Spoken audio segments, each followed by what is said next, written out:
একটা সত্যি কথা কি জানেন আপনারা, এই দুনিয়া আপনি যতই চেষ্টা করেন, যতই কিছু করেন, কখনো মানুষের মন জয় করতে পারবেন না। আপনি হয়তো মাউন্টেন এভারেস্ট জয় করে ফেলতে পারবেন, কিন্তু কোনোদিনও মানুষের মন জয় করতে পারবেন না। যদি মনে করেন আপনি নিজের জন্য কিছু করবেন, তখন সবাই আপনাকে বলবে স্বার্থপর, সবাই স্বার্থপরের মতো আপনার সাথে আচরণ করবে। আর যদি অন্যের কথা চিন্তা করেন, তখন বলবে এই লোকটা একেবারে সাদামাটা, একদম সহজ সরল মনের মানুষ।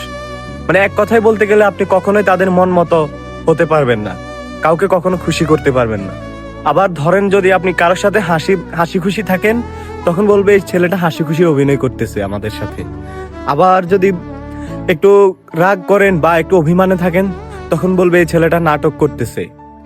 আসলে ভাই, এই দুনিয়াটাই এমন, আপনি অনেক কঠিন কাজও শেষ করে ফেলতে পারবেন, অনেক কঠিন কাজও জয় করে ফেলতে পারবেন, কিন্তু মানুষকে কখনো খুশি করতে পারবেন না। আর মানুষের মন জয় করা তো এটা মাত্র বিলাসিতা, মানুষের মন আপনি কখনো জয় করতে পারবেন না। তো মানুষের মন জয় করার চিন্তা বাদ দিয়ে নিজের কথা চিন্তা করুন, নিজেকে দেখার সুযোগ করুন এবং নিজের স্বপ্নগুলোকে বাস্তবায়ন করার চেষ্টা করুন। মানুষের কথায় কান দেওয়া যাবে না এবং কি মানুষকে খুশি করার কখনো চেষ্টাও করবেন না। দেখবেন জীবন খুব সুন্দর হবে।